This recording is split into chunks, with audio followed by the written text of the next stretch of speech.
Hello friends, welcome to our YouTube channel medical Pandit. दोस्तों, anatomy के one line exam based important question में आज हम पढ़ने वाले हैं गर्भ अवयव निर्माण के बारे में। ठीक है, इसके अंदर हमें याद रखना होता है कि अकॉर्डिंग टू आयुर्वेद किस ऑर्गन का डेवलपमेंट किस चीज़ से उन्होंने बताया है। ठीक है, क्योंकि आयुर्वेदा जो है सबसे ज़्यादा डिपेंड रहता है किस पर, दोष धातु मलमूलम ही शरीरम, इसी एक टेक्स्ट पर ये बेस्ड है। तो उन्होंने क्या कहा है कि बेसिक हमारे पास वो है मेच्योर फॉर्म में बहुत ज़्यादा अबेंडेंट जो है वो क्या रहेगा, ब्लड रहेगा। इसलिए मैक्सिमम पार्ट जो है वो ब्लड से बनने वाले हैं, ये तो आपको याद रखना है। ठीक है, उसके बाद क्या होगा कि जैसे यकृत और प्लीहा, ठीक है, लीवर और स्प्लीन, तो ये तो जहाँ भी आप देखोगे, चाहे वो स्रोतस की बात है, अगर रक्त व स्रोतस की बात वहाँ पे हो रही है तो भी क्या कहेंगे कि उनका मूल क्या होगा, यकृत और प्लीहा होगा। ठीक है, और अगर गर्भ अवयव निर्माण की बात है तो यकृत और प्लीहा का निर्माण बेसिकली किससे हो रहा है, वो रक्त से हो रहा है। ठीक है, फुफ्फुस जो है, फुफ्फुस किससे बनते हैं, रक्त की फेन से। ठीक है, शोणित के फेन से फुफ्फुस का निर्माण हुआ है। तो ये एक तो सबसे अलग है। फेन का मतलब होता है झाग, झागदार। ठीक है, फॉर्म लाइक्स अपीयरेंस जहाँ पर होती है एल्वियलाइज की वजह से, उसको हम लंग्स में ही देख पाते हैं। ठीक है, तो फुफ्फुस जो है वो किससे बनेगा, शोणित के फेन से, झाग से।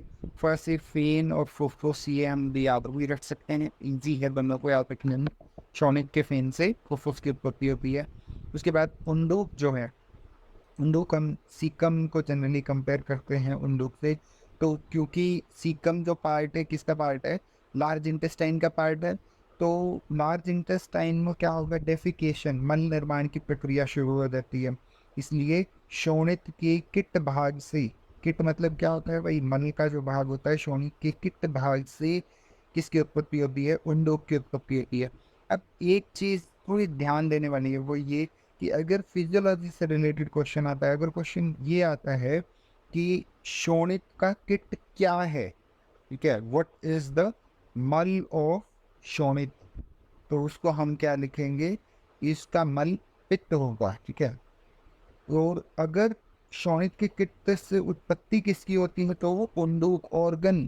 ठीक है, ये एम्ब्रियोलॉजी की बात है। उसके बाद आंत्र, गुदा और वस्ती, इन तीनों को भी आप जानते हैं कि इनमें क्या होगा, मेन इम्पॉर्टेंट है स्पेस।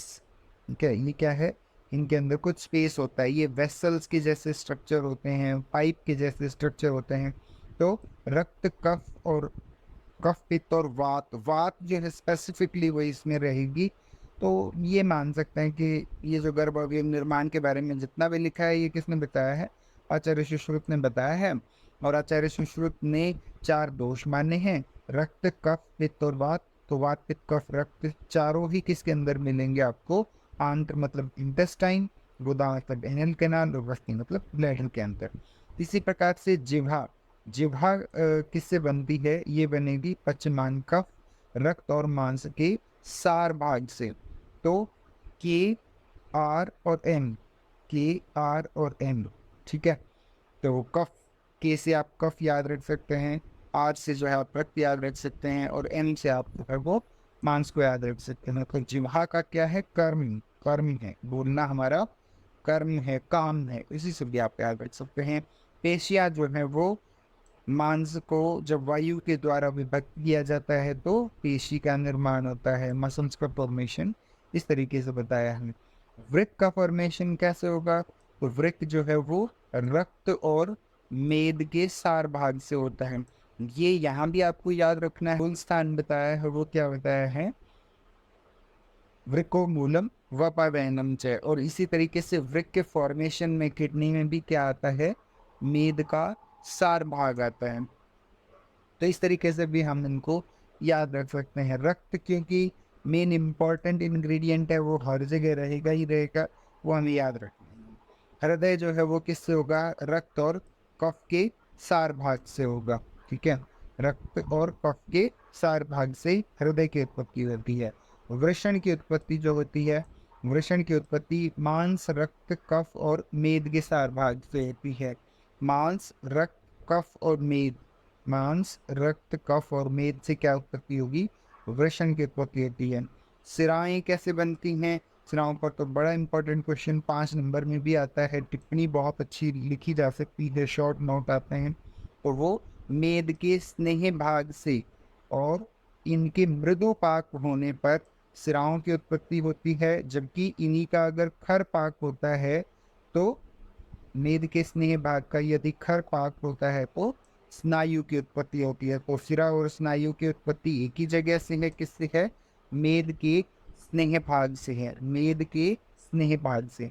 और आशय, आशय क्या होते हैं? वायु के द्वारा आशयों की उत्पत्ति होती है। बार बार स्थिर रहने का अभ्यास करने से, एक जगह पर स्टेगनेंसी या स्टेबिलिटी रखने से, और वहाँ पर वायु आशयों को उत्पन्न करती है। तो ये मोस्ट इम्पॉर्टेंट पार्ट है।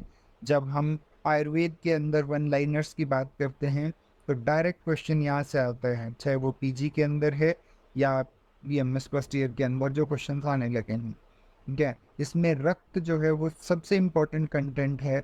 तो हमें मेन जो याद रखना है वो कि रक्त कहाँ कहाँ नहीं आया है। जैसे पेशियों में रक्त का कोई वर्णन नहीं दिया हुआ है, ठीक है, तो पेशियां जो है वो वायु और मांस से बनती हैं। इसी प्रकार से आशय में जो स्पेसिफिक रोल बताया है आशयों के बनने का, वो बताया है हमें वायु के द्वारा।